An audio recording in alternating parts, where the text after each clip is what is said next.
This episode of On the Limb with Nature's Voice Game Calls is brought to you by Top Down Construction, a local construction company located in Hurricane, West Virginia. A veteran-owned and operated construction company ready to tackle any project. With over 25 years of experience in the industry, they offer a wealth of knowledge from design to completion. Contact them today at 304-415-2203 and let them make your dream a reality. You can also check them out on their Facebook page or call them today at 304-415-2203.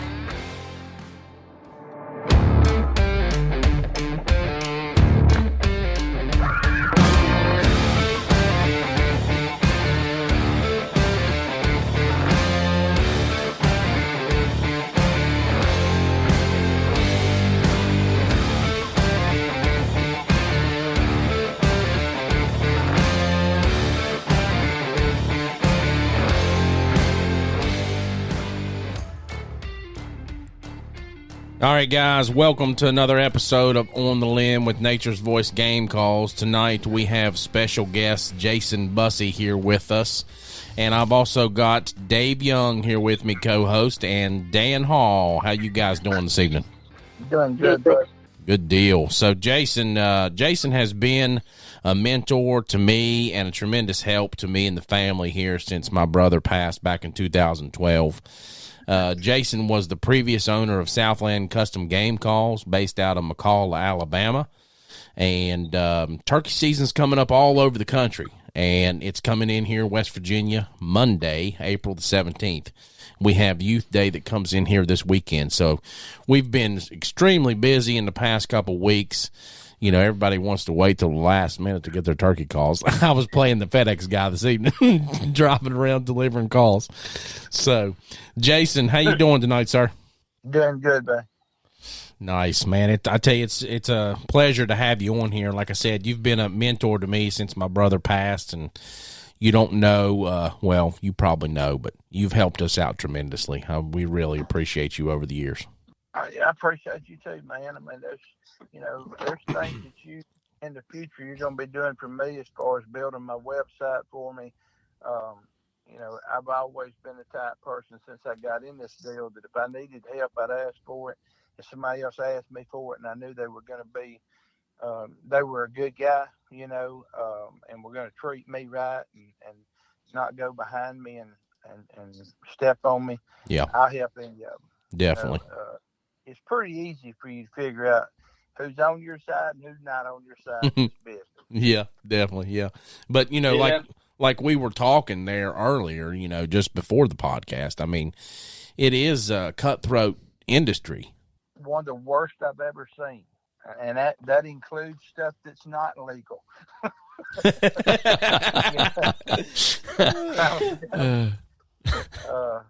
Sometimes some of the things that I've seen done in this business to one another seems like it should be illegal. It's like I said, I mean, I like helping people out and I like people to help me. And it would be, it's just like any other business. If you work together, what a better place it would be. Oh, yeah, definitely. What a better industry it would be. But pride comes before the fall, man. Yeah. And, for sure. I try to stay humble. I try, even at my tables, when I'm at a show or I'm helping Eddie Salter at his table, I never try to put myself in front of Eddie or in front of his son-in-law or his daughter, whoever's in the booth. I want to be the low man on the totem pole. Now, if that man turns around and sees me being humble, he's probably going to place me on a pedestal, and which that has happened a good bit here lately. I mean, Eddie's actually said, hey, come over here, Jason, and talk to these people. And he'll introduce me as not the owner of Heritage Custom Game Calls, but he'll introduce me as this is my call builder. Yeah. This is my guy that runs my CNC machines for me. Yep. Which is good, dude. I mean, this guy's been in the business for 40 years. Oh, yeah. And, I have the privilege now to cut out calls, and this guy turns around and says, hey, build me something that sounds good. And I'm sitting there thinking, dude, you've killed more turkeys than I can put in the bed of a 96 Chevrolet. Yeah. And I'm like, I mean, that's why they call him the Turkey Man. Yes, I mean you're wanting me to build you something that sounds good. I Yeah. mean, but for a guy like that to turn you loose and just say, "Hey, do this for me."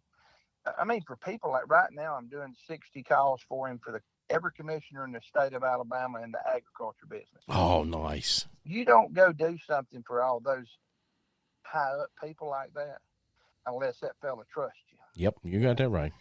And that's a good thing, coming from an old head in this business Yeah. like that. Yep. Um, he's seen it and done it all. Yeah.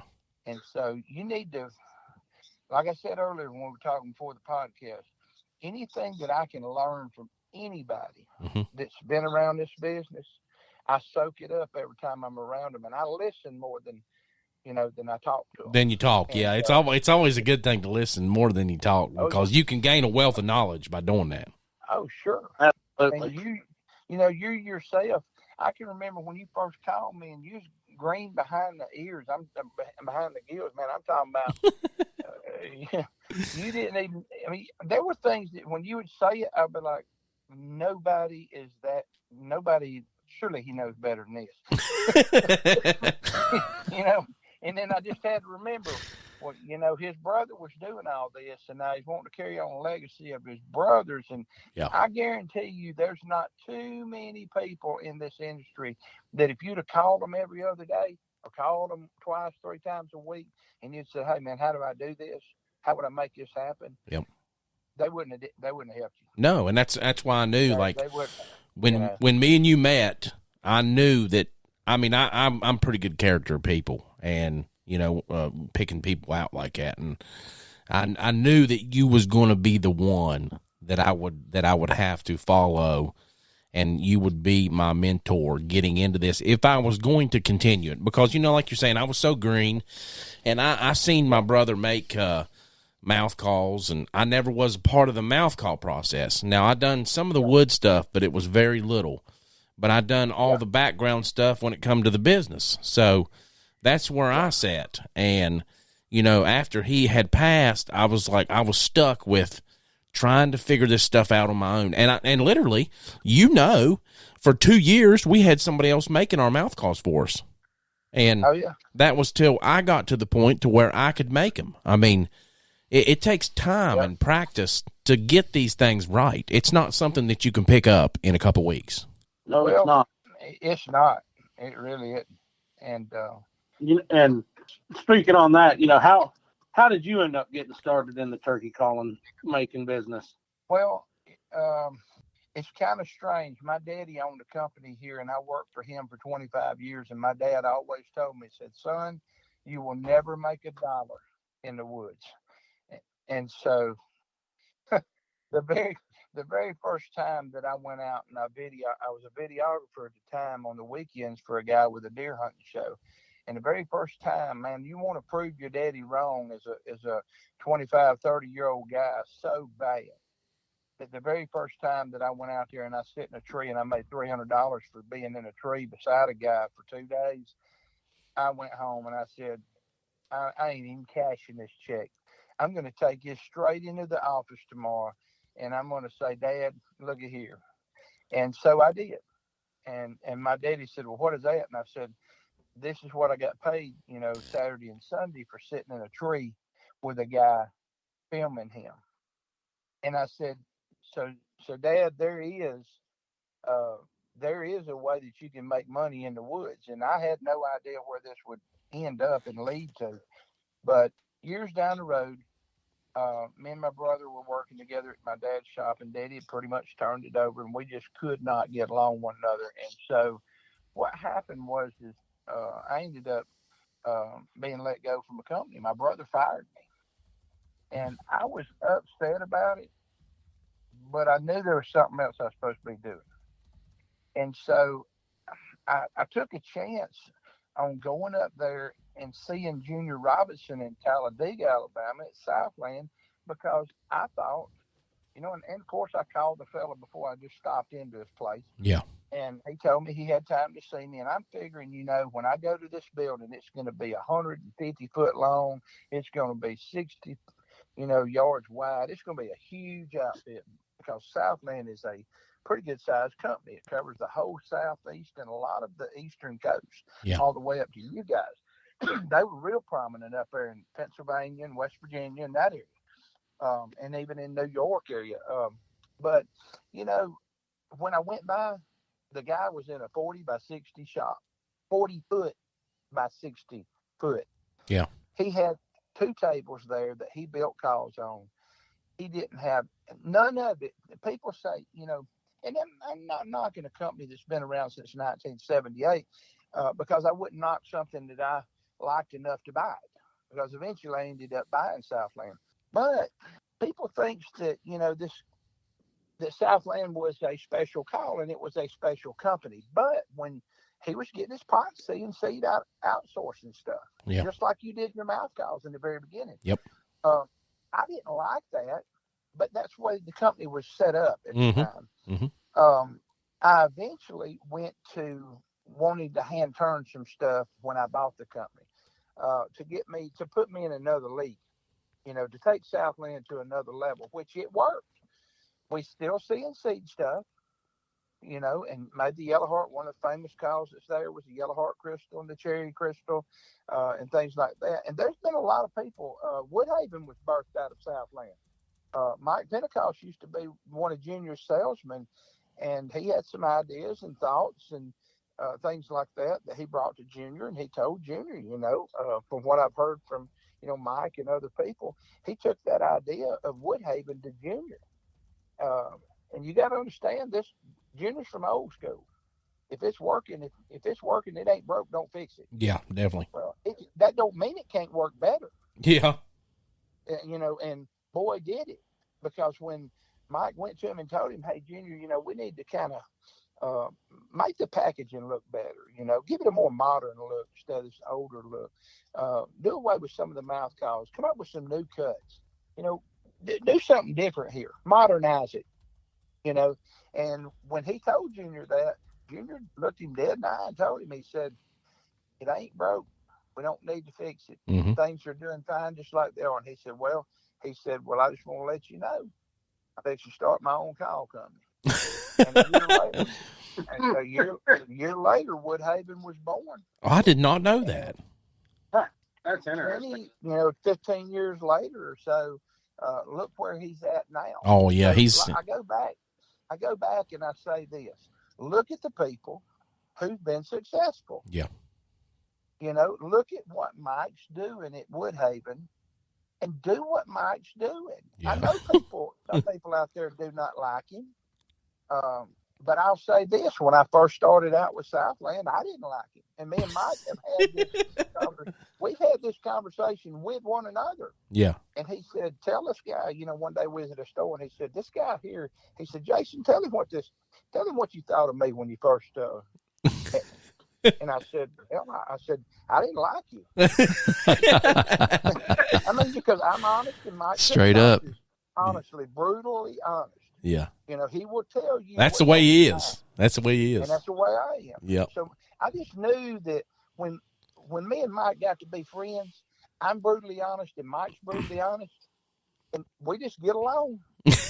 Yeah. Not because both of us are jerks or anything. It's just because if I ask Mike, "Hey, Mike, can I come up there to your shop and look around?" He'll say, "You can look around the office, but you ain't getting in my shop." You know what I'm saying? I mean, but I wouldn't let him in mine. Yeah.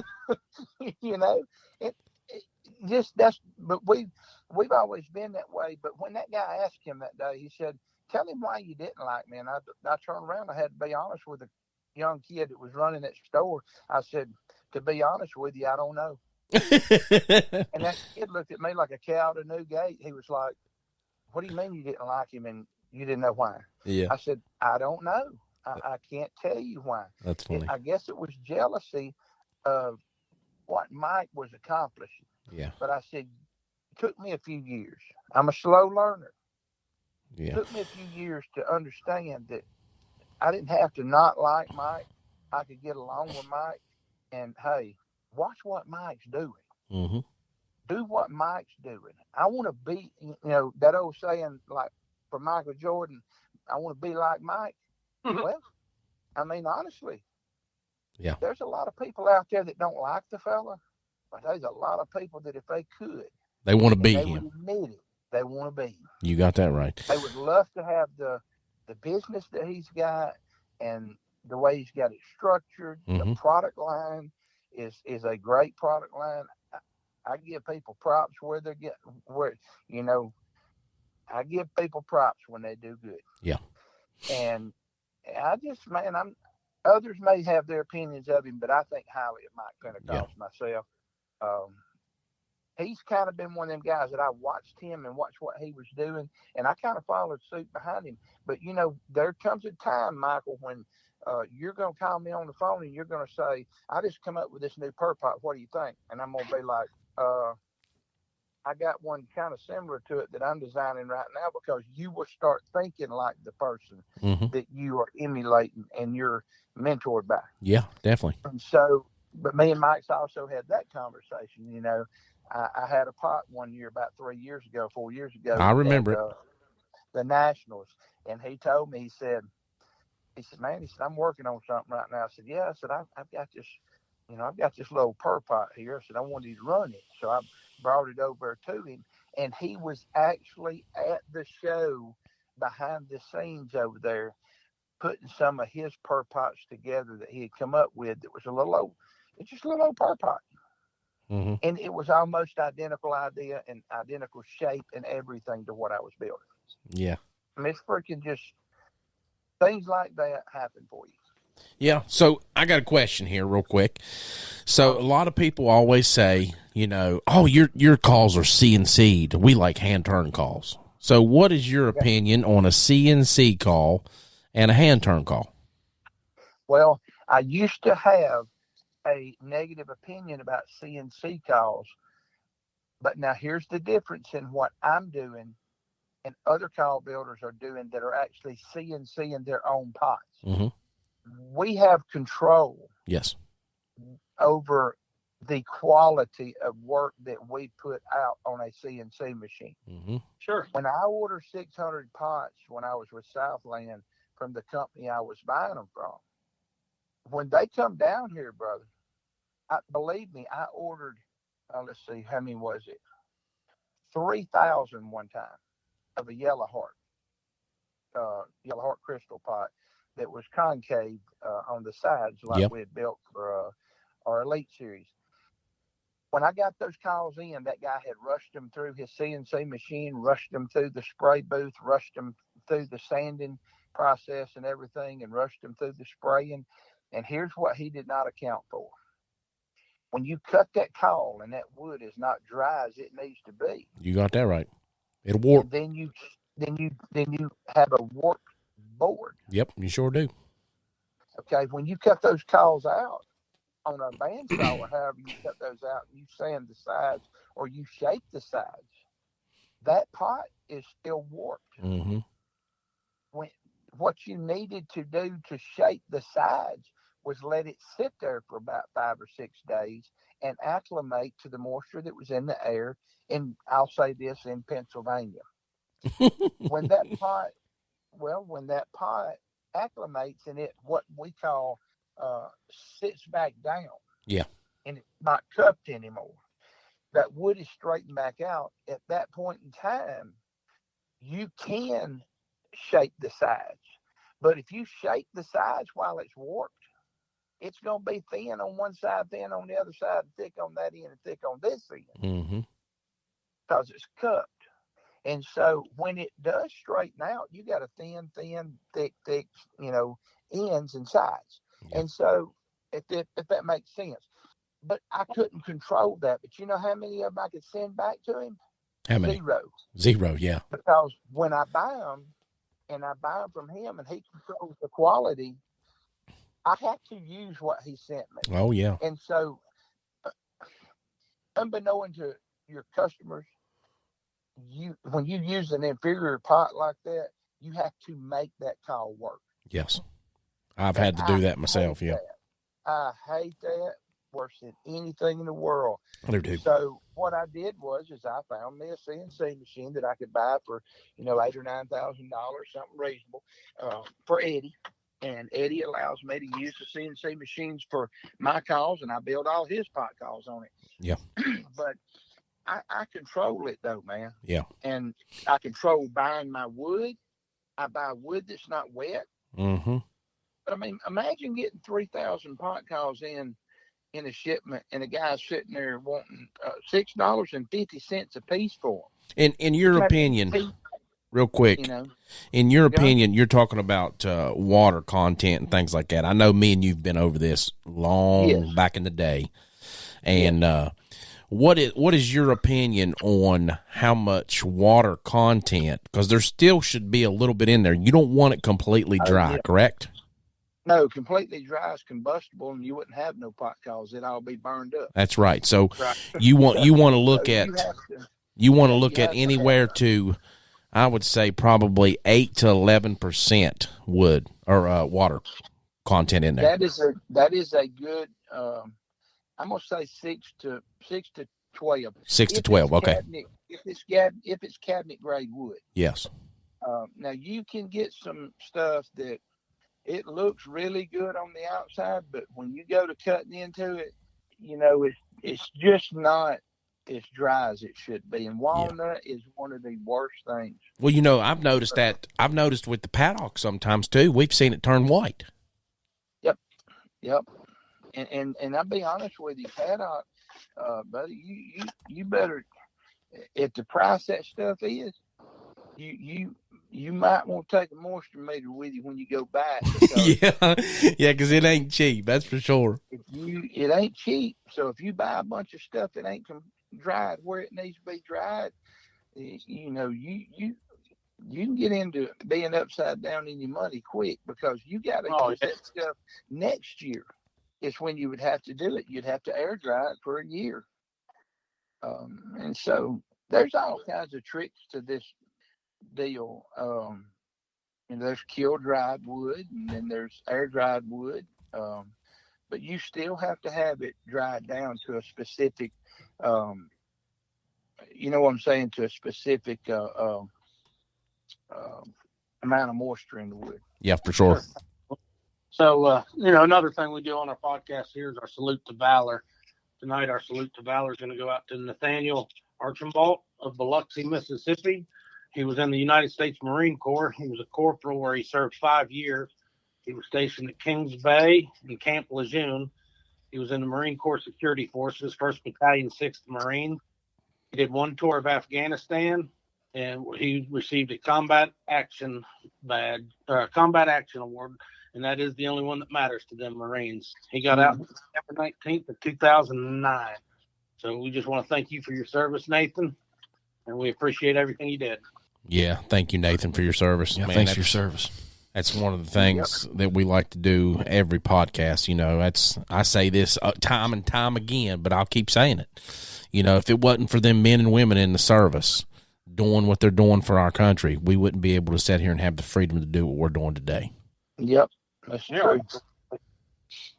I have a lot of friends that when I was in that, people, not to get off the subject of turkey calls, but I'm at a ball game or something like that a lot of times, and I'm sure veterans that are listening right now will understand what I'm saying.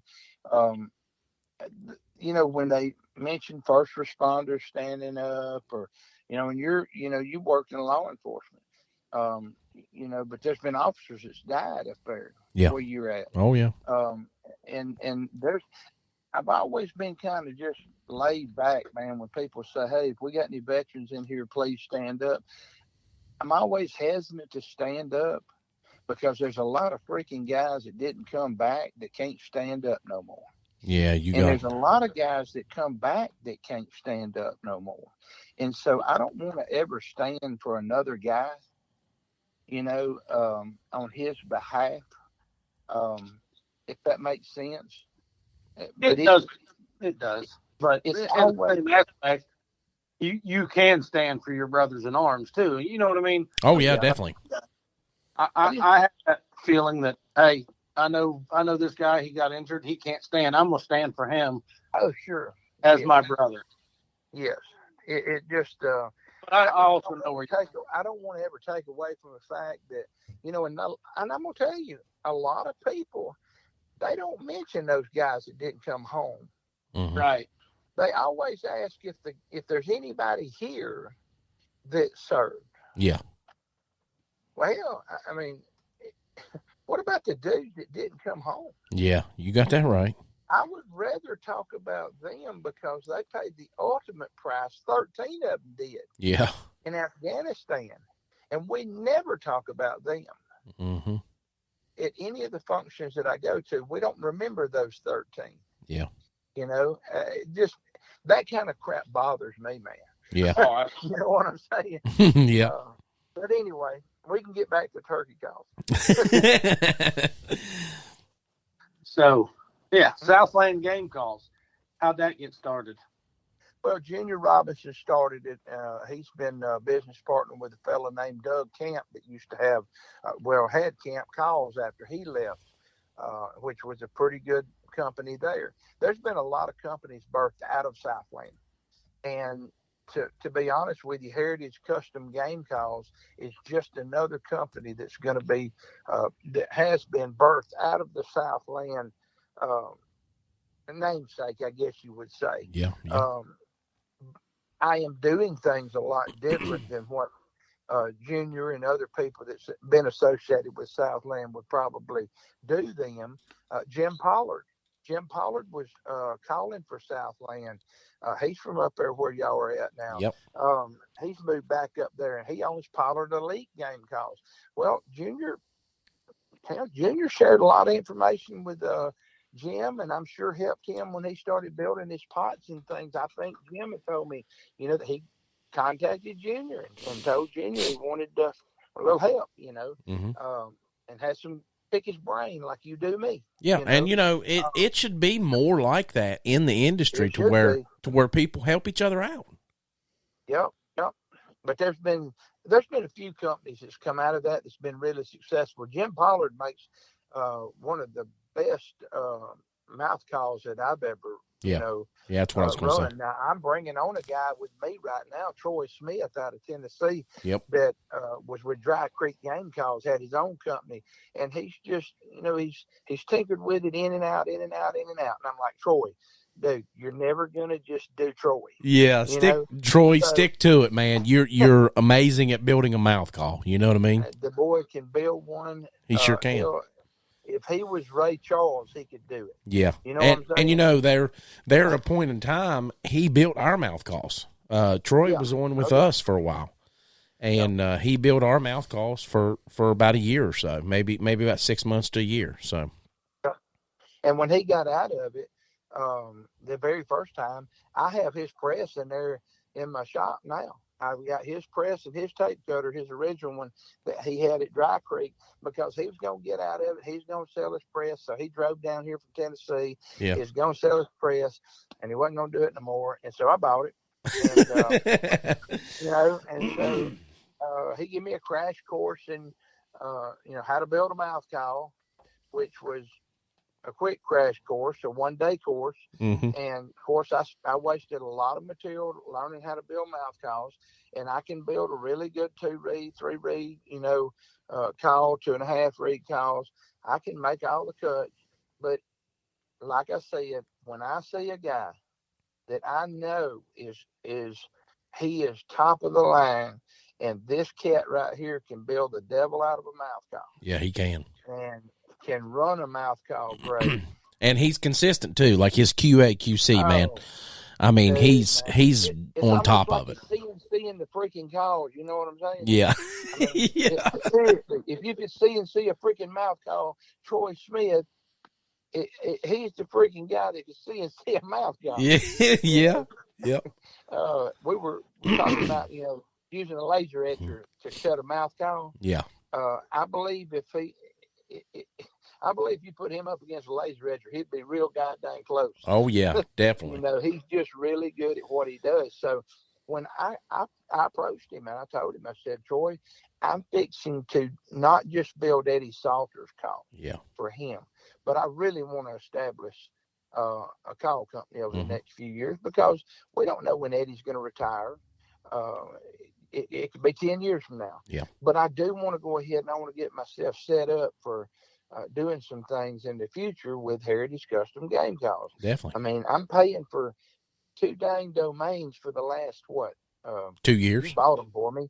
6 years. 2 years. I mean, I've been paying for 2 domains for 6 years, and I ain't even got a website. So it's time to do something with it. And I told him, I said, Troy, I will work a deal out with you where you do all the mouth calls for our company.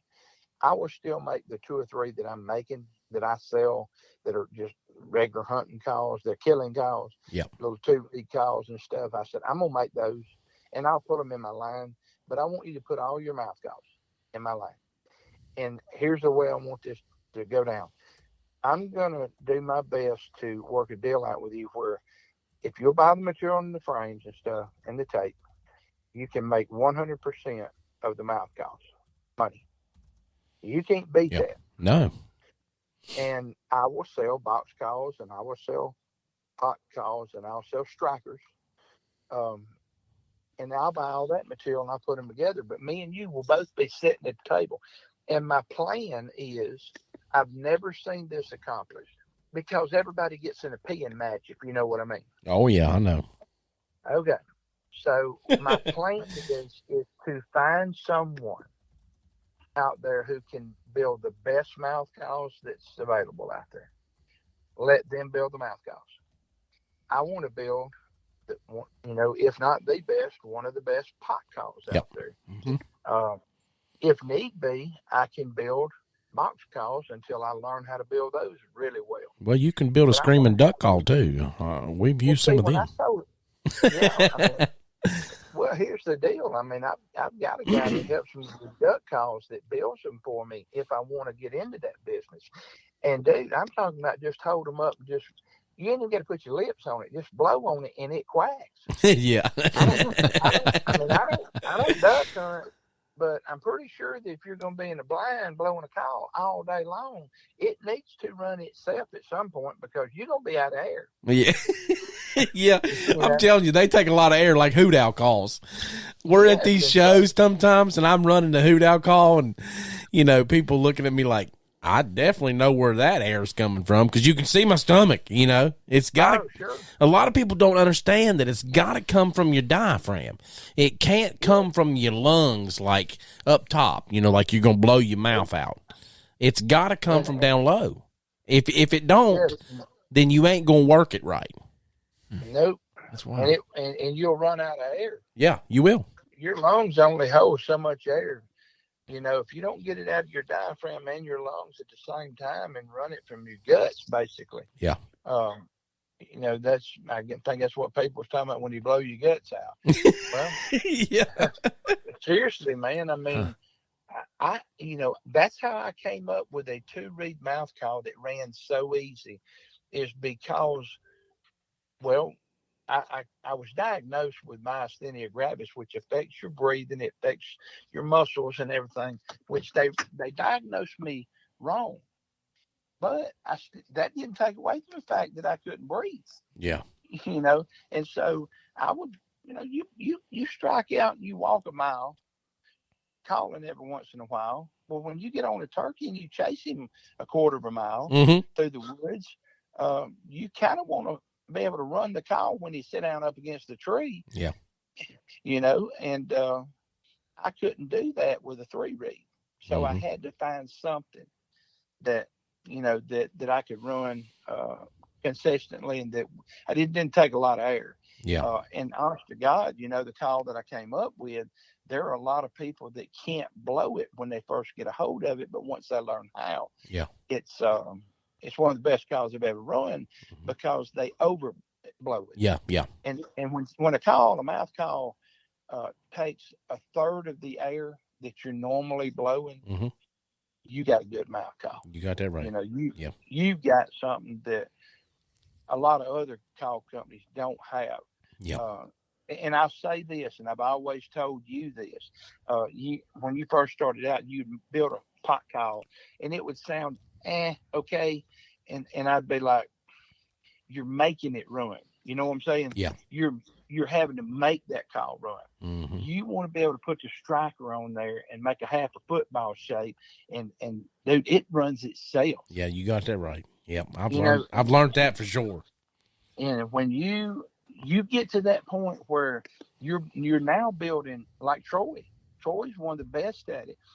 When you're building a mouth call that when you just put it in your mouth and just hop, hop, hop, you know, do that huffing like Jim Pollard brought into the calling industry. Mm-hmm. You know what I'm saying? Just Yep. that little hop, hop, hop, Yep. hop.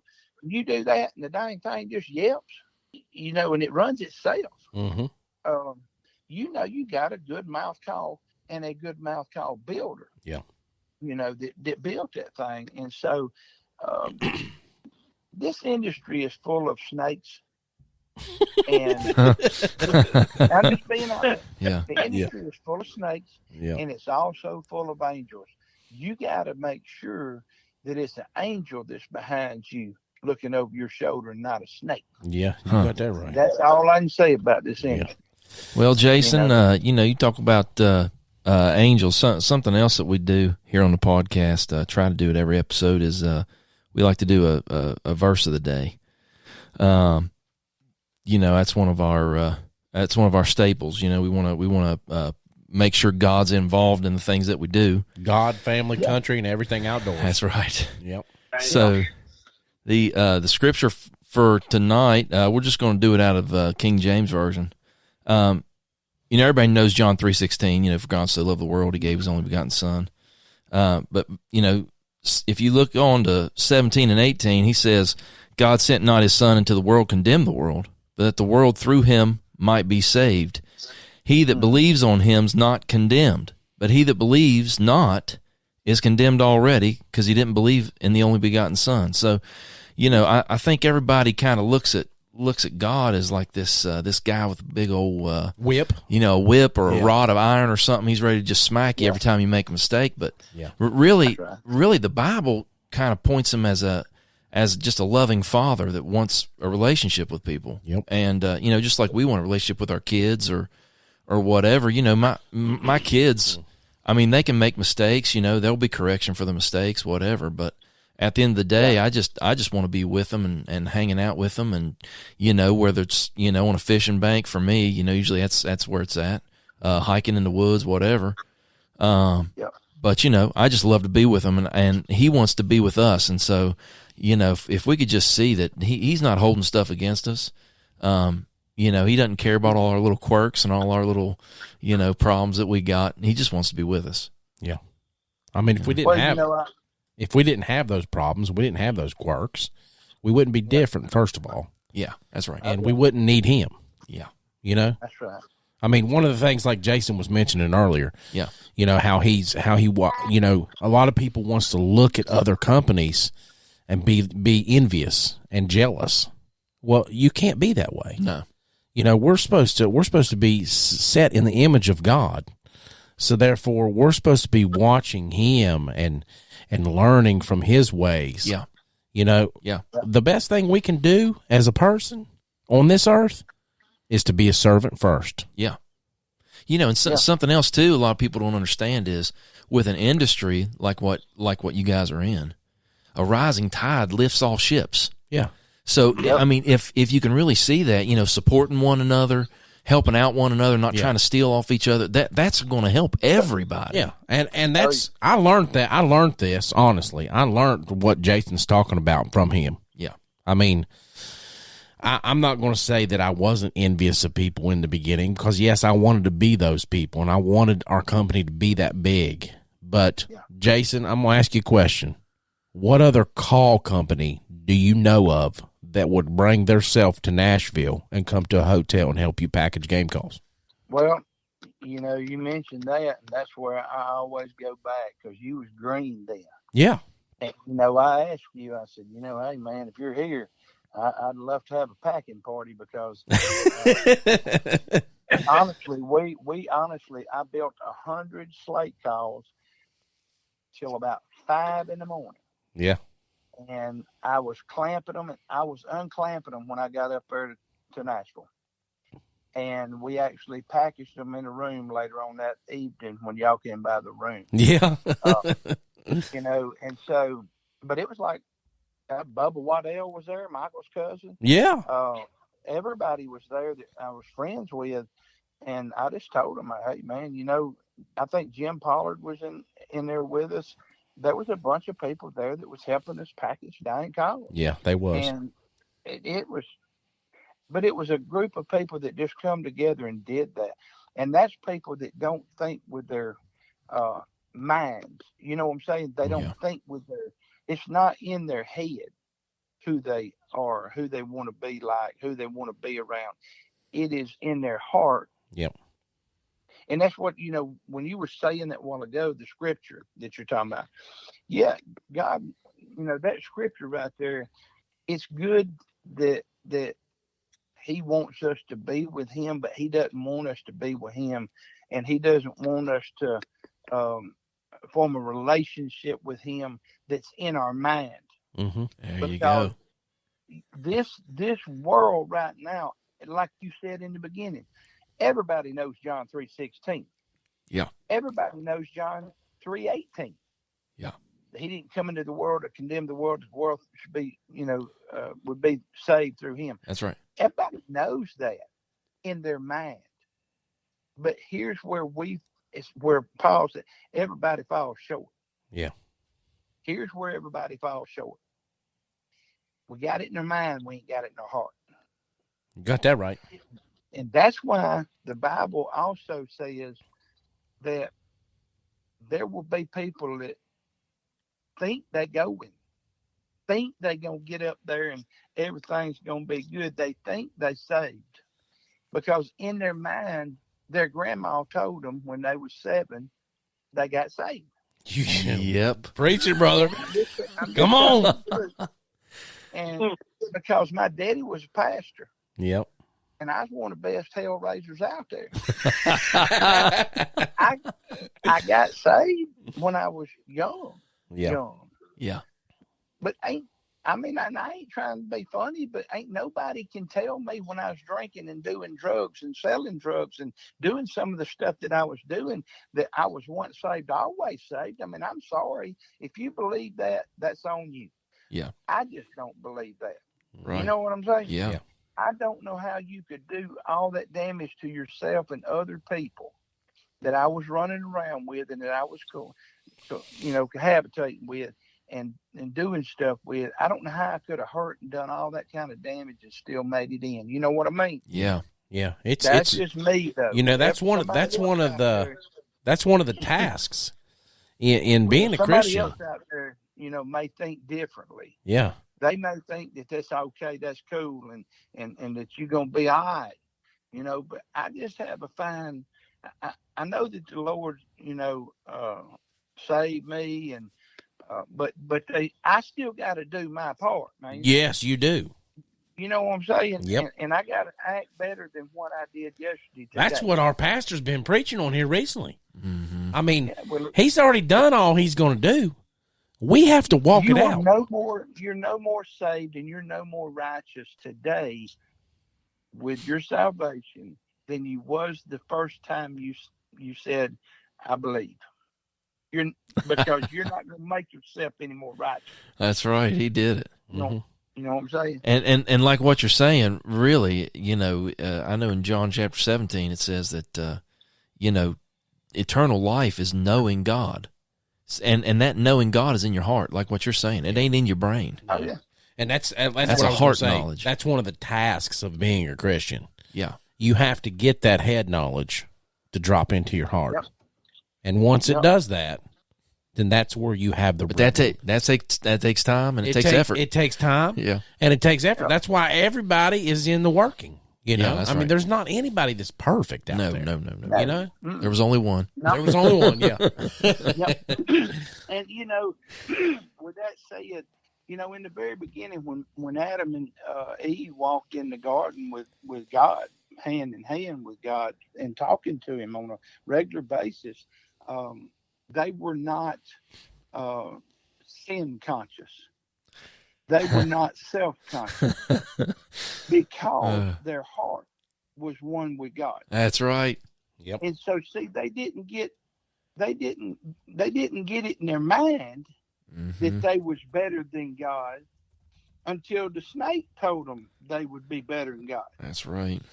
When they bit the apple, immediately they ran and hid when they heard God's voice. Now, why did they hide? That's exactly right. Because they were sin conscious. Because they were self-conscious. Mm-hmm. Same way that I try to cut the light off when I come to bed and run. Because I'm conscious of what I look like. Oh man, You know, that's right. But if we can ever get, what's in our minds, and our pastor talks about it too a lot because he preaches different than other preachers do. God's not ruling with an iron fist. He may have beforehand, whenever he had not sent his son here to die for us. That's right. But at some point in time, God said to himself, all I've ever wanted to do is be one with man again. Oh, my gosh. Dude. And my way of doing things and discipline this man, he's not getting it. So I got to find another way for me to be one with man in his heart again. Yeah. That's why we accept salvation into our heart. Jeez. You got that right, man. Okay? Yeah, So this guy's on it. when I started, Hey, he's in that southern Bible Belt way down there. He's over the target. He's over the target. If I was in that Southern Bible Belt, we'd all be going. You know what I'm saying? Oh, well, that's true. Yeah, I got you there. Yeah. This is just facts, man. Yeah, I know. That's right. He could get back with us, and all he's ever wanted since we bit that stupid freaking apple is to be one with man again. That's in it. his heart, That was the whole not plan. in his mind. Yeah. Because it says that he walked with him in the cool of the day. Mm. It didn't say that he was in a thought in man's mind. It doesn't say that. It says he walked with him. Yeah. The only time God was separated from man with his heart was when we bit that freaking apple. Yeah. Man. Yeah. That's right. And That's when right. that happened, That's brother, good. That's good. When that happened, we separated ourselves. Now, I've always wanted, I know that good Lord wants me to be in this business. But there's some people out there that I can help other ways too. Yeah. Oh yeah, definitely. Learning what I'm learning now.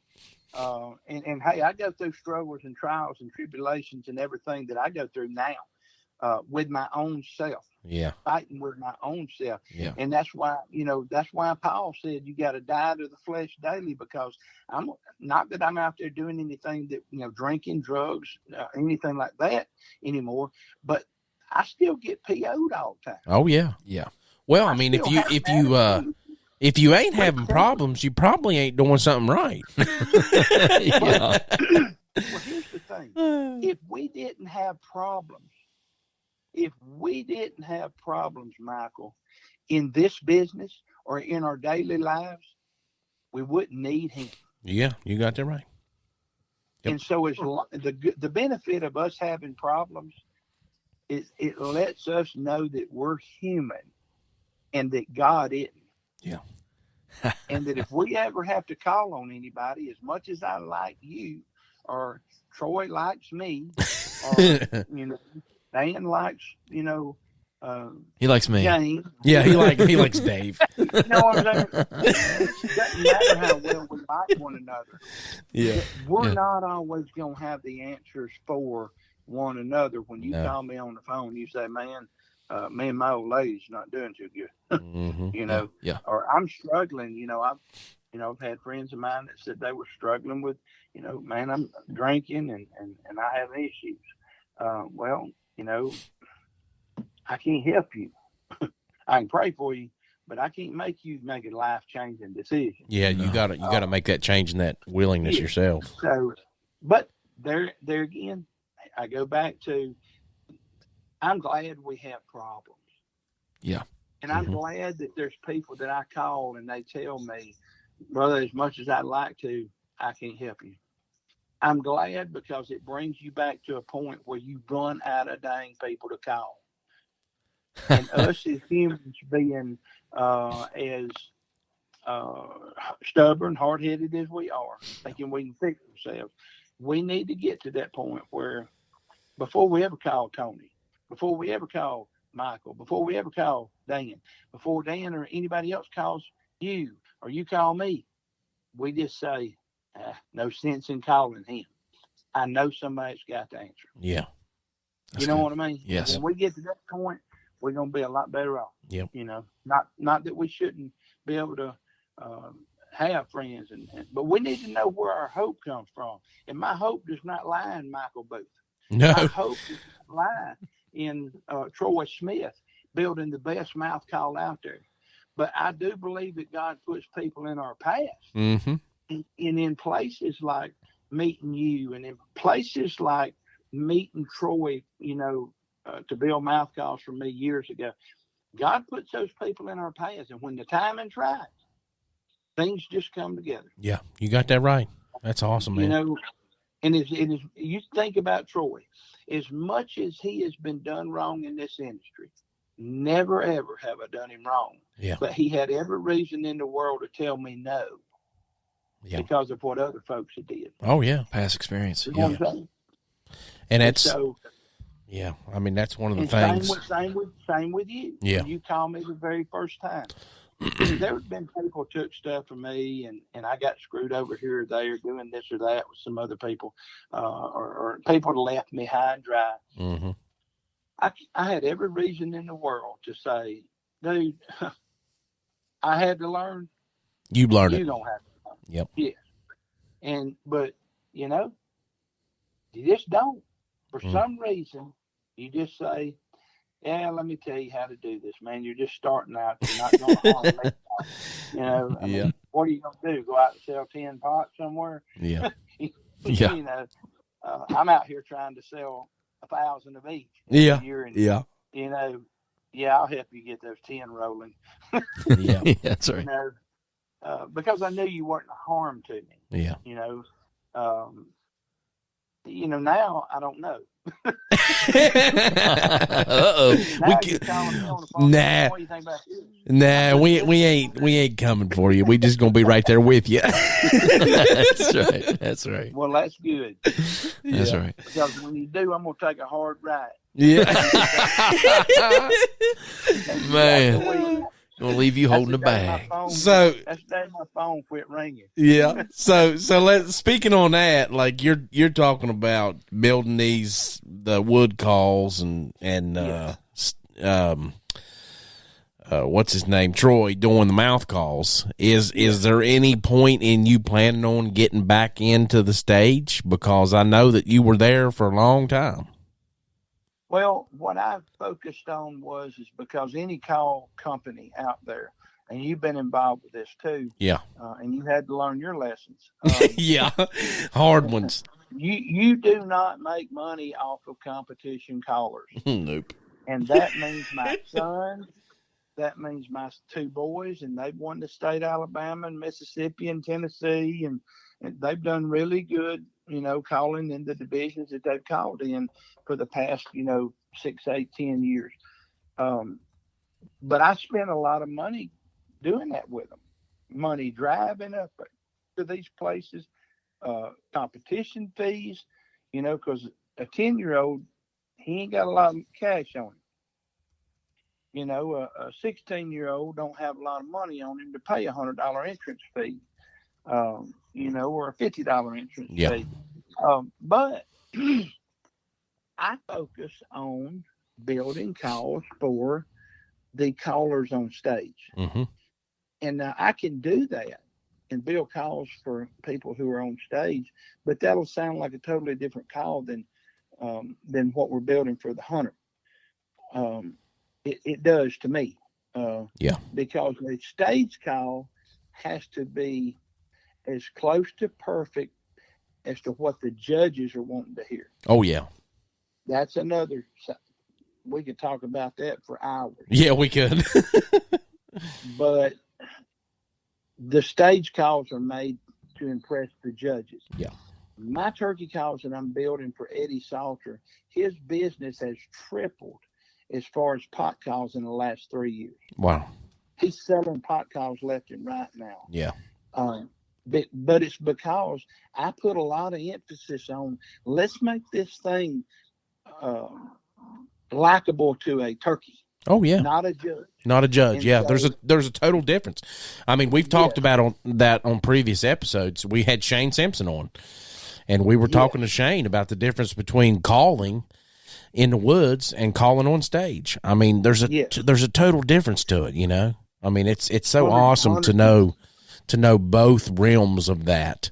But if you and one thing I'll tell people all the time is, if you've never had a chance to go to the NWTF convention, go just to go, because if you're a hunter, you're a turkey hunter, I mean, it's like heaven. I mean, it's awesome place to be in February. It is. Now, me, I don't enjoy it as much as somebody that's a turkey hunter. You know what I'm saying? Yes. Because when I go there's work there, involved. When I go up there, I'm actually walking through, just like this year, I walked through that whole auditorium, every floor that they had there, and I was looking for material. I'm looking for striker material. I'm looking for epay. I'm looking for bloodwood. I'm looking for paddock. I'm looking for black and white ebony. I'm looking for Mount Laurel. You know what I'm saying? Yeah. I'm looking for material when I'm walking through there. And so my day is not filled with, oh, let's walk around and run all these turkey cows. You know, crap, I run turkey cows all day long sitting here at the freaking house. That's what I want to do. Yeah. You know, but I'm going up there and I'm looking for something other than cherry, walnut, hickory, your normal domestic woods. I'm looking for something that's got that wow factor, that, rainbow poplar or something like that. Yep. We could do a box call out of. That would be a gorgeous box call, but it runs like regular poplar. Well, there's not a lot of rainbow poplar running around out there that's cheap. Just take, for instance, last year, epay. I found a boatload of epay in, I think it was in Virginia or either Pennsylvania, that this guy had. He just had it up there upstairs in his warehouse, there at his call shop or blank shop. He did blanks for a living. He cut blanks out for people for a living. Really? And he had a pile of epay. And I went to Preston Pittman, told him, I said, dude, I just hit the jackpot. He said, well, find out how much he wants for it and see what you can talk him down to, and I'll split it with you and get it. Yeah. It was nothing more than just 3/4 inch by 3/4 inch or 1 inch by 1 inch square rods, just cut offs off the side of a 1 inch board. And so, you find stuff like that. That's what I go there for. But other people that go up there, I would suggest anybody that turkey hunts needs to go up there and stay there 2 or 3 days and look through everything. You can get a good deal up there on calls and stuff. But the knowledge that you get when I walk through that show, I look at everything that's on every booth, everything that's on every table. Yeah. And I'm looking at it and I'm like, yep, he got that from so-and-so, because the next booth, next to him, he got those from there too, because he got the same ones. Yeah, I mean, by looking. Yeah. I mean, when it comes down to the knowledge and the experience, I mean, People need to keep. I just say this: I love building my own stuff and not having to order anything from anyone else, unless I just necessarily just have to, because I don't want nobody walking up to my booth and saying, do you get your strikers from Joe Blow down here? Because he has the same striker on his booth. Yeah. You know what I'm saying? I mean, I don't want people coming up and asking me that question. And so I try my best to do my own stuff. I've got a lady here in Birmingham, Alabama, that does my 3-inch stickers for me. I don't call where everybody else would get theirs done. Yeah. On eBay or wherever they get them done or whatever they do. I make mine where I support this lady here. Her husband was the guy that I was videoing when I was younger in the tree. Oh, really? He's passed away now, but he owned he owned the company that made all my signage for Southland and made all my cards for Southland. Oh, wow. So I try to support the people that supported me in the past. Oh, yeah, And, definitely. I mean, so you've been, about coming up there and helping me package those calls. I just don't forget about that stuff. yeah. That's why I called you and asked you about doing my website for me. It's not because there's not anybody in Birmingham that can't do it for me. Yeah. And it would be easy for me to go sit down at a table with somebody here local and get them to build my website for me. Oh, for sure. But they're not a turkey call company. Yeah. If I want to catch, largemouth bass, I don't go catfishing. Yeah. I don't, you know what I'm saying? I go to a little deeper water than what a catfish pond is. Yeah. Yeah. And a little cleaner water. Yeah. So I go where people know, where I know I'm going to get what I want. And it's going to be what I want. Oh, yeah. And so you've been in this industry now, the call building industry, for 24 plus years. Yeah, I've been involved with turkey hunting and turkey call building for a long time, man. Yeah. I can remember I joked with Preston Pittman about it. I used to have his old acrylic green call that had the frosted glass on the bottom of it, and it I think it had either Slade or something like that on top, and the dang thing fell apart. And I had to take it apart and glue it back together, and I found me a piece of slate, and I kind of cut it on the outside and sanded it a little bit and got it round to put back in there on top of that old call. But I used that call for years, man. It stayed in my gun case for years. Wow. I guess that's the first call I took apart and put back together when it fell apart. Right. But with you being in the industry for as long as you have, we recently just talked with Jay Gregory, and he gave his idea on how the outdoor industry and how it changed. What's your take on how things have changed through the years? Well, there's a lot less attention guys pay to their properties. And I mean, as far as, turkey hunting. Now, I'm deer hunting, like in Alabama, you just put out a 50-pound bag of corn and they come running. But turkeys are a lot different. You can't bait turkeys. And so I'm hearing there's a decline of turkeys, but like on my property, I don't have a decline of turkeys. I've got a decline of old ones that need to die. Because they keep everything shut up. Yeah. And so I just killed one the other day that I sat on him 3 days, and the third day I killed him. He come up about 15 yards from me. The day before, he's 40 yards from me. And this True Timber camouflage that you sent me that I bought from you, Michael, it's good stuff. Yeah, it is. But he seen me freaking move at 40 yards, and I didn't move much. and he was gone. He's an experienced bird. He got an experience the next morning at 7:30. Yeah, that's the one you told me he shouldn't have woke up, right? Yeah, he should have stayed on that limb and gobbled on that limb. Because he come up about 15 yards, and the last thing he seen was a bright flash of white before he met God. And I was more than happy after 3 days of chasing him to send him there. Yeah. But as far as our industry, there are secrets that I figured out now. And I've raised chickens is how I figured out some of this stuff. This may sound crazy. But on the topic of biology, I'm not a biologist. But when you raise chickens, you got an old rooster.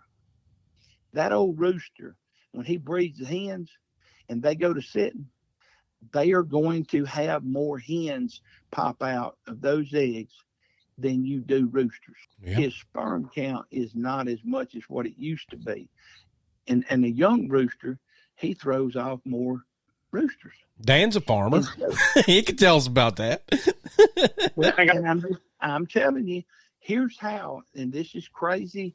I just went out on a limb last year, and I had a good piece of property. I knew there was about 6 or 7 gobblers in this one hollow to the right of our road, and 6 or 7 in the other hollow.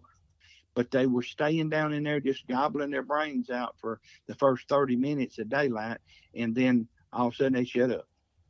Now, you'd think that one of them had happened up on the roadbed, just out of curiosity to see what else is going on up here.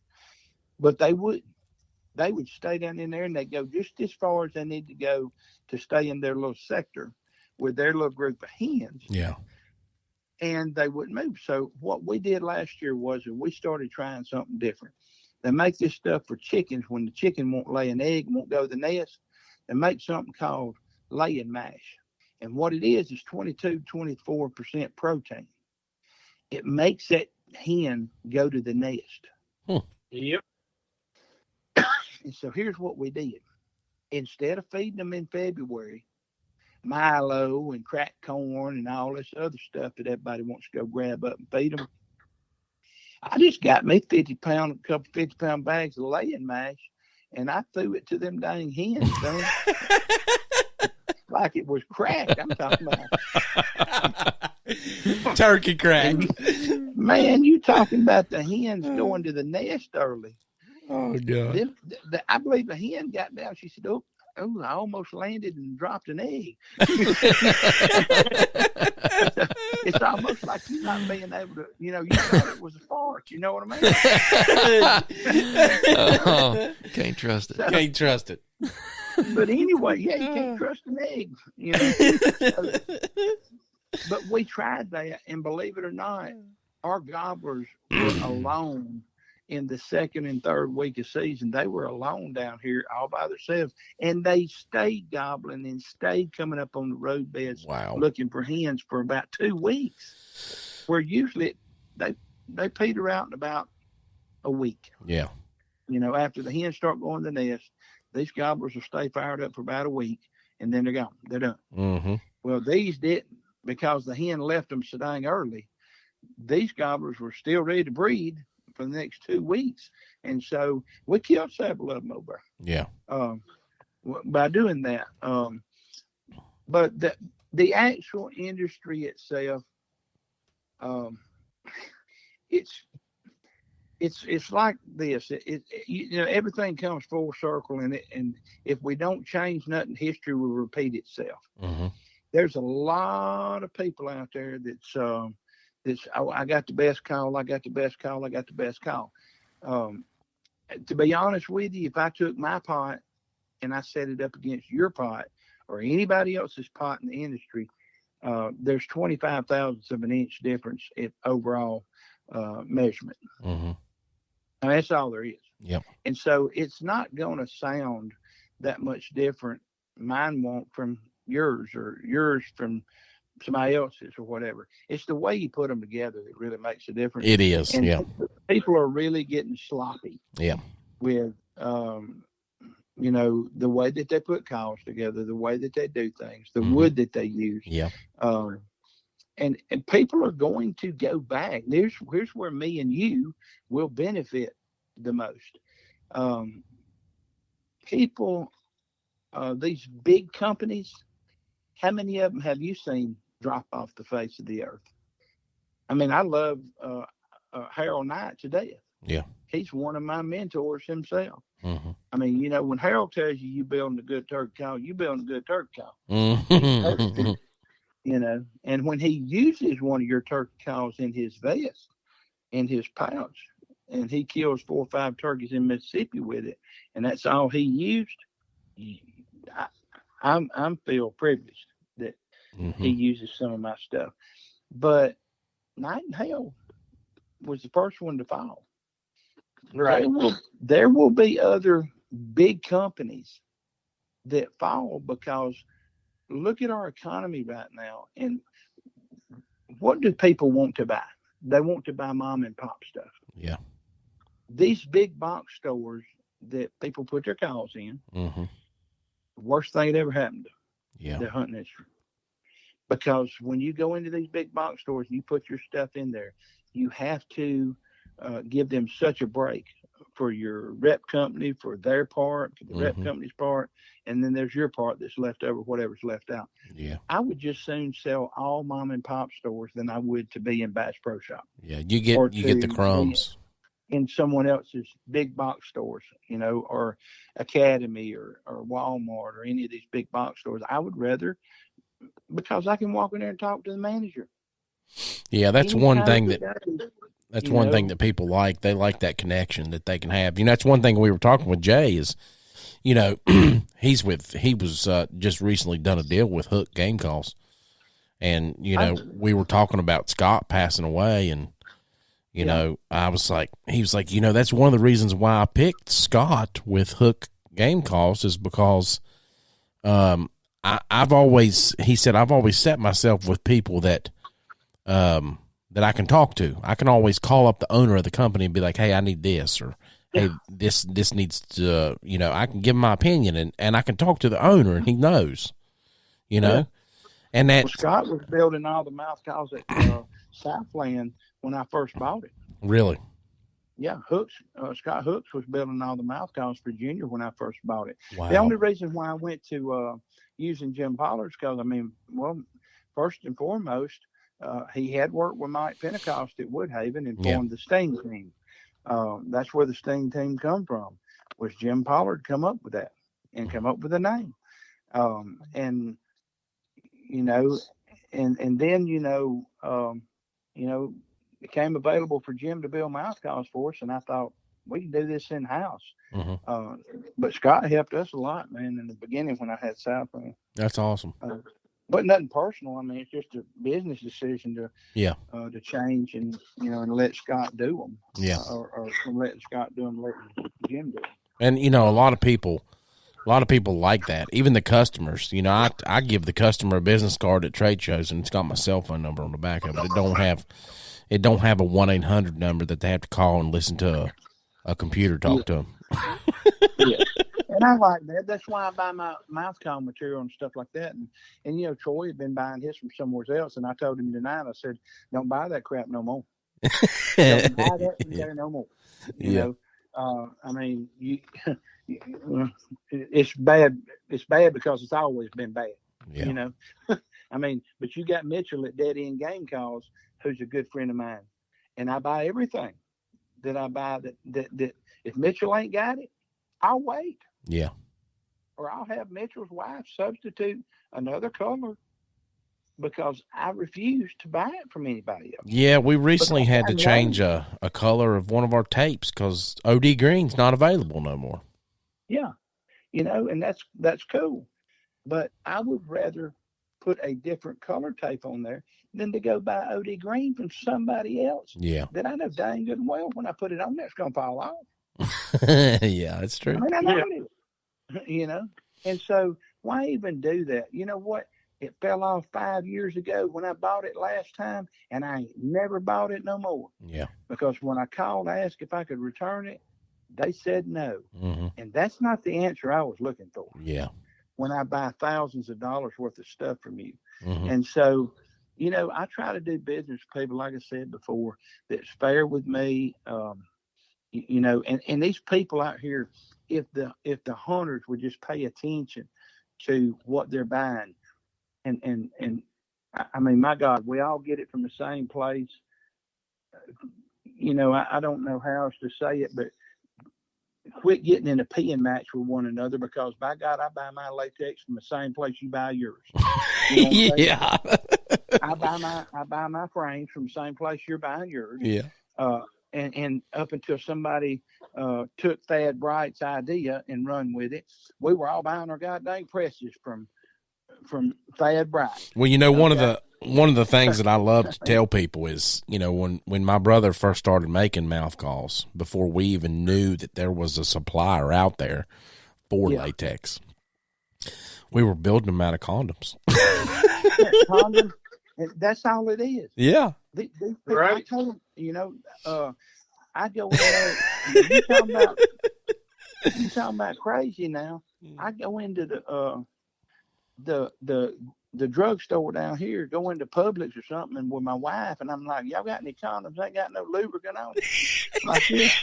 And this lady looking at me like, "No, we don't carry anything with no lubricant on them." She said, "I said, well, I'm needing them to build mouth calls, the turkey calls." And that lady looked at me like I was crazy. And I told her, I said, "Look, I've tried taking the lubricant off of them. You can't get it off, And I said, and if I build one with it, now it don't stick together. Whenever when it dries, because it's got lubricant on it. But my goddamn tongue and everything's going numb, lady." So I gotta have. God! I tell you one. I did a lot of stuff with. Talked to Lyle Gilbert when he first, broke off from his first partner and formed Houndstooth. Lyle Gilbert called me on the phone one day. He said UPS guy just showed up. I said, "Did he?" I said, "What you got going on?" He said, "Well, I ordered a case of condoms." He said, unrolled. And he said, of course, it had Trojan and everything on the outside of the box, non-lubricated. Everything about it was on the outside of the box. But instead of it being 500, what he thought he was going to buy, it was 5,000.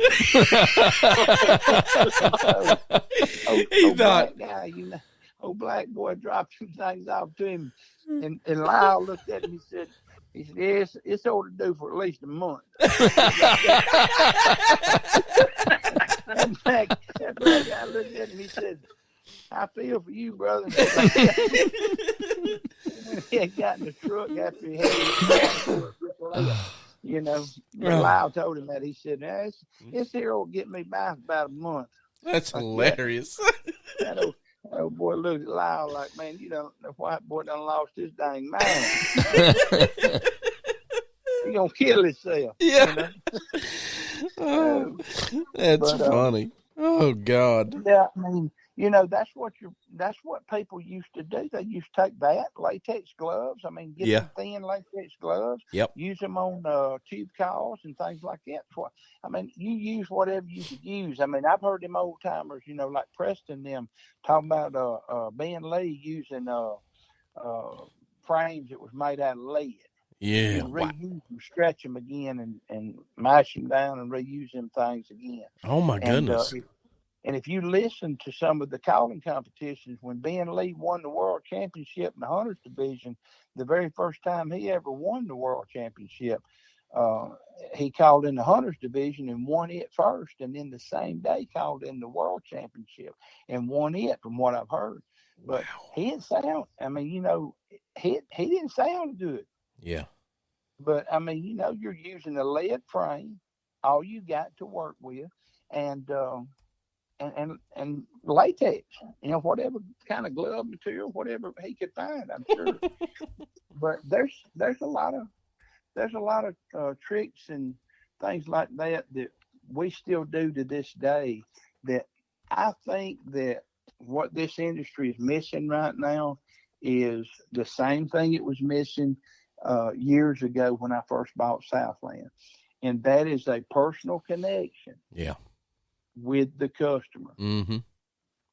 And I mean, I'm talking about, it's cool that you get to sell them a T-shirt and they get to act like they're on your pro staff, and they get to tell everybody they use your calls. But there's something missing. Mm-hmm. There's that, hey, Mr. Jason, excuse me, there's that certain thing that's missing, and I get it. I'm lucky enough that people call me on the phone and people tell me, "Hey, Mr. Jason, I met you in Nashville. I met you 2 years ago and you sold me this call. Been the best call I've got. Yeah. And I broke the glass in it. Mm-hmm. What can you do for me?" "Well, send it back to me. If I can, I'll take a glass out and I'll fix it." "Well, you can do that?" Well, a lot of people would just sell them another call. Oh, yeah. And I say, "Yeah, man, send it back to me. $25 in there with it when you mail it to me, and I'll put you a new piece of glass in there and send it back to you." Mm-hmm. Now, I don't make $10. About $10 all you're gonna make after you pay the shipping. Oh, yeah, definitely. Yeah. But But I can tell you, there was a young man that bought one from me 2 years ago that Eddie signed for him, and it was one of Eddie's cars that I built. And I was back then when I was building them. Eddie just said, "Hey, you got my signature. Sign the cause." Mm-hmm. And so he gave me permission to sign his signature on the cause. And so he told me one time, he said, "I believe you signed my dang signature better than I can." He said, "You need to stay away from my checkbook." but I told him, I said, "Bring that call by my brother's house because we was at the Nationals this year." Yeah. And I gave him my brother's address, and he run it over about 8:39 at night when I got home from a show that night.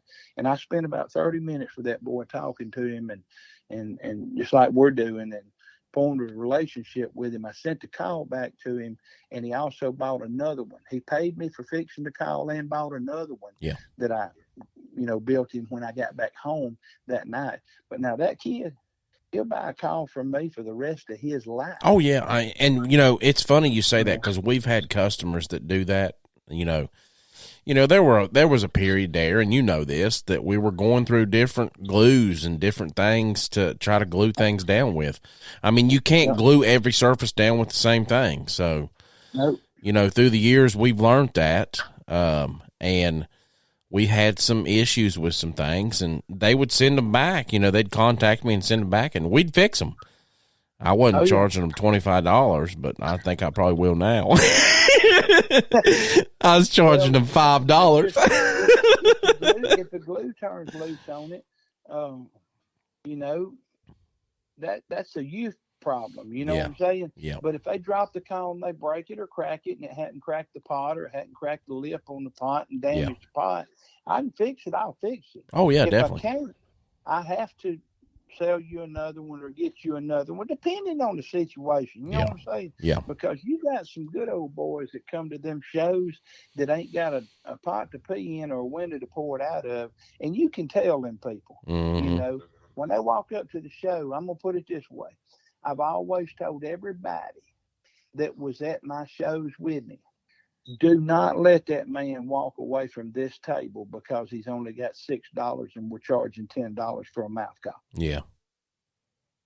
If he's got $6 that he came by our table and he's willing to pull that out and say, all I got $6, well, I'm going to take that fella at his word. Yeah. And I'll give him the mouth call for $6. Mm-hmm. Because there's a ton of other people in there that ain't going to gripe, ain't going to argue, that it's going to give you $10 for the mouth call. Yeah. On the next 10 of them. Yeah. And it all works itself out in the end. And so, but that goes back to that personal deal. Mm-hmm. It's just, that's why, you and your business partner there, y'all get along. Apparently you get along well. He's still there with you. He ain't hung the phone up yet. You know what I mean? He may be fixing to. Yeah.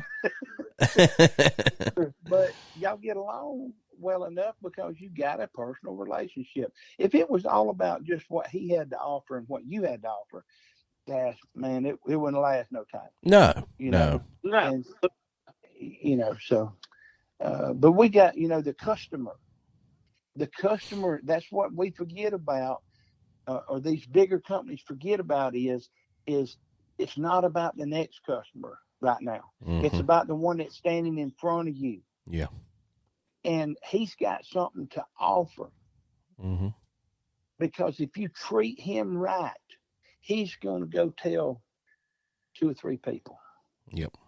If you treat him wrong, he's going to go tell 1,000. Sure. And so definitely. That's a rule to live by. And that's why I say, let that fella walk off because he ain't got enough money. And if a kid comes up and a kid's standing there with his daddy, you can tell that he's a hardworking blue-collar guy. His kid's sitting there running that box call. He says, "Oh, son, go ahead and just put it back down now. Put it back down. Yeah. We'll get you one some other time." I can't stand that. Mm-hmm. And sometimes I'm wondering, is he for real? Yeah. because sometimes he wants that box call for himself. So he tell his son, "I'm gonna play on this guy's sympathy. Son, put that back down." Yeah. You know what I mean? We've had that Because he instance knows. before, haven't we, Dan? Yeah. Oh yeah. But Yep. if I know for a fact in my heart that, I will help that kid out and I'll help that daddy out, because I'm gonna tell you something. I've always told my boys this: we help everybody out because down the road, these guys are going to be your customers. Mm-hmm. When Daddy's gone, Daddy's dead, Daddy's hopefully went upstairs and not downstairs. You guys are who they're going to come back and say, "I bought a car from an old man one time, Yeah. and he helped me run it the first time." He said, and they'll tell and now, I'm looking for something. I want to see what y'all got, because that was one of my best calls, and I'm gonna put it up. And he signed it for me and everything, so I'm gonna retire it, but I want something new. Mm-hmm. And they get to sit there and say that was my daddy. Yeah. That's awesome. And that's when that's when the kids win. That's when my sons will win. Yeah. Is when they get the opportunity to say that or do that. Man, when I sent you that picture the other day, my son building them mouth calls, it touches me when I see him doing that, because I know that he's wanting to take the initiative now and to start doing more things, Oh, sure. When I was up the road from my son, Jake, my oldest boy, and I named him Jake Hunter because I was into turkey hunting. God, I was eat up with it when we had him. Yeah. Still am, but I mean, I was so eat up. I named him after one, And, Jake. So, Jake Hunter. I mean, Yeah. And by God, for the first 2 or 3 years he's hunting turkeys, he lived up to that name because he was hunting every Jake that's stupid enough to come up. Yeah. But anyways, I told him one day he called me on the phone and said, "Dad, he just stepped out. It's a Longbeard. He's up here strutting in the road. He's coming right at me." And I got to sit there in that dang woodland and down the road from him. And I got to listen to my son kill his first turkey. Yeah. I didn't get to see it. But I'm going to tell you, when I got in the truck and I went down there to get him, I rounded that hill and he was already sitting out there on the side of the road with him, and he had his tail fanned out, and I was 200 yards from him when I was driving down through there. I ain't going to lie, I cried. Yeah. When I got there, I was already videoing when I come around the corner, and I still got the video. This is what it's all about right here. Mm-hmm. I don't care if I ever kill another one. Yeah. Just to be able to ride around this curve and see my son so happy. Oh yeah. Just living the dream that he killed his first turkey, man. Yeah. By himself, and I got to be there for it. That's the way it was with my son and his first deer. We're getting ready to embark on some once in a lifetime opportunities here, in the next week or so. And I told the people that we're involved with, I said, I'm bringing my son with me. I said, I don't care whether he gets or whether I get to hunt or not. I said, I want him to be a part of it, because this is a once in a lifetime opportunity that we're having. And we're grateful for the people that's going to, allow us to do this. But I think it's going to be amazing. So there for a second, I thought you were talking about when you invited me to come up, halfway through April. I thought this was once in a lifetime deal for you and your son. You're more welcome to come up here anytime you want to. Hey, if he won't take you there, I will, Jason. No, I've done invited him. I done told him. He said, we're going to have to make it work out. Well, my youngest boy, man, I was so stupid. I told Luke, I said, Michael said he's kind of wanting us to come up there to West Virginia and hunt with them a few days up there. So we may ride up there to West Virginia or may fly up there. And he said, to where? And I said, up there at Michael Booth. I said, Nature's Voice Game Calls. I said, he's wanting us to come up there and hunt with him mid-April like that. And I said, that's when their season starts out. And he said, okay, well, ever since then, he killed his first longbeard this season. Not his first one, but he killed the first longbeard of the season about a week and a half ago with me. Yeah, yeah. And I was like, we finally got on him, called him in, he whacked him, and boy, I'm talking about just. He was just ecstatic. Well, next time you turn around, he's like, "So, when we supposed to be going up there to West Virginia?" Yeah. I'm like, "Dude, middle of April. Why are you asking me now?" Yeah. It's like the first week of our season. Why are you asking about something that's going to happen 3 weeks from now? Well, they got the passion when they're doing that, man. It's just awesome. Oh yeah, yeah, and my boys, I always figured my sons would pick up on it and would want to run with it. But now Jake's getting older now, so he's going to graduate high school this year, and he may not. But the one that was the least likely is Luke, and I really think that Luke's going. He's got a knack for it. Yeah. He wants to sand the pot calls. He wants to do this or do that. He wants to glue the soundboards in, and stuff like that. Mm-hmm. And he asked me the other night, he's 13 years old, fixing to be 14. And he asked me the other night, he said, "Daddy," he said, "can you show me how to build a mouth call?" And I said, "Yeah." I said, "I can show you how to build one." Nice. So, we built a couple there, and then he wanted to learn, well, how do you do it this cut or that cut? And I'm like, "Hey, I ain't got so much material." Yeah. Yeah, I told Trevor the other night. He actually on a building spree. Yeah, I told Trevor the other night when he helped me there. I said, we were doing some what we call strut packs, which is they come in a case, and you got 4 mouth calls. And I told him the next day, I said, "Son," I said, "some of your first mouth calls is going to bring down some birds this year." I said, "They're done in the mail and headed to the customers." And he was like, "No way." Yeah. Well, you got to do them like that, because if you do them like that, Yeah. and then people start sending you pictures back, you can say, "Hey, son, I'm thinking this is that group of mouth calls we sent out." Yeah. And, they killed a turkey with them. Yep. But it's all about confidence, man. It is. And I told Troy that the other night. Troy's such a laid back person.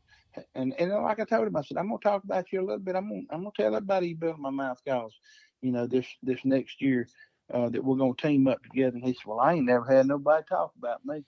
Yeah. He said, "Not good."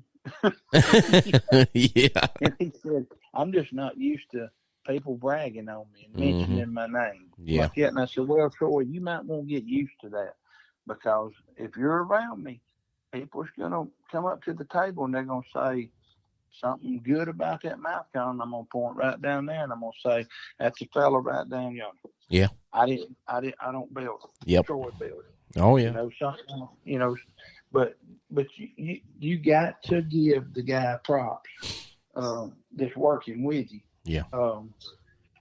Because if you don't, he'll find somebody that will. Yep. You got that right. And so, but yeah, man,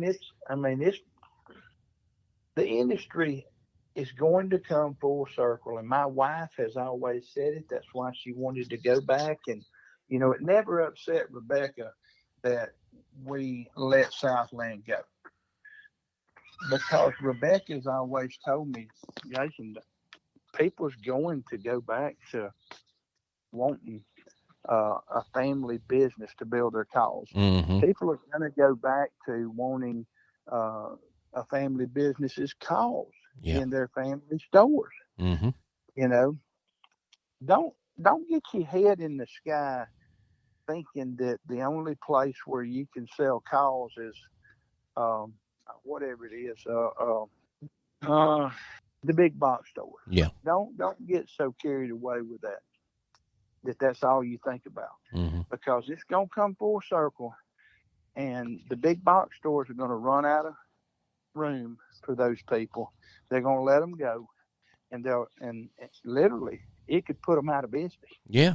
Oh yeah. It could put a call company out of business. Well, one order to a big box store that goes down and don't sell your product could go out. Yeah, I mean, one of the box stores one time, Mike Pentecost told me that he had lost several thousands of dollars that they didn't, they didn't come clean on, and it lost that money. Mm-hmm. And it would have been enough to sink a lot of companies. Oh yeah. Luckily, he said, it didn't. It hurt, but it didn't hurt that bad. Yeah. And but you got people out there that, especially them big stores. Mm-hmm. Big stores are prone to, they got a lot of pull. They carry a lot of weight. Oh yeah, and, definitely. They can do you however they want to do you because you've got to have them. Mm-hmm. If you hang your hat on them, you got to have them. Yeah. And so I've always I had my opportunities to go into different ones, Sportsman's Warehouse and different ones, wanted Southland in there. And I just refused to put them in there. Yeah. I sold Shields and stuff like that, the stores up north, smaller chains. But that was as big as I wanted to go into. Yeah, I remember you talking about you being in Shields and stuff. You could sink yourself if you put all your eggs in one basket. Oh, yeah, for sure. Big box stores. Yep. And so that's why I was kind of worried about, where you were going to be able to go with somebody, up there, because, you get in one of them big stores like that right there, and they give you the opportunity to sell at one store level. Yeah. And it's almost like it's a domino effect. Yeah. Then they give you 2 stores. Then they give you 6 stores. Then they give you 10 stores. Mm-hmm. Then they give you I'm going to return it all. Yeah. And you're sitting there thinking, what do you mean you returned it? Yeah. What are we doing? Yeah. Well, we're not going to pay you for it. We're just going to send your material back to you. Oh gosh, that would be horrible. And it's got stickers all over it, and it's got all the stuff that you don't want to see all over it. Mm-hmm. Yep. And plus, you put it back into your stock thinking you were counting on that money to feed your family and to take care of your bills. Yeah. And to pay your suppliers. And now all you have is stock on the shelf again. Yeah. And your suppliers are still owed money. So you can people can put their faith in them places if they want to, but I'm just going to stick with the American-made mom and pop stores where they get, I can get my material from everybody that I get material from. I know that Singapore is where the dad blame latex and stuff comes from, but you got to buy it from where you have to buy it on certain items. But yeah, you do. Buy it and it's American-made, I'm buying it. Yeah. Well, Jason, we have had an amazing time tonight, and it's been awesome talking to you and picking your brain on all kinds of stuff, Yeah. Well,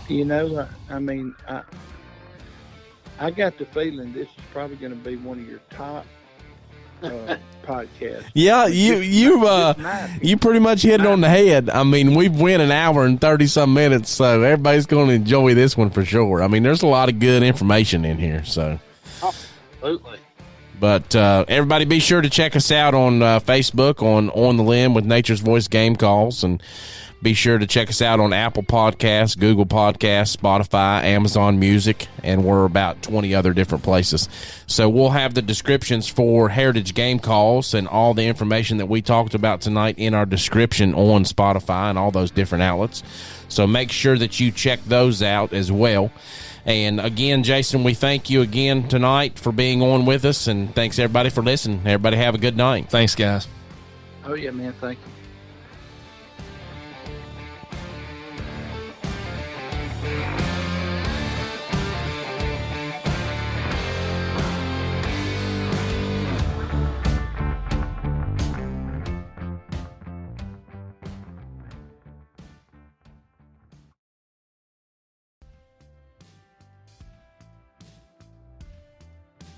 This segment of On the Limb with Nature's Voice Game Calls is brought to you by AMG Network Hosting, LLC, a national independent agent for most major telecommunication service providers. If your business is in need of internet, phones, credit card processing, let AMG Hosting help you compare options.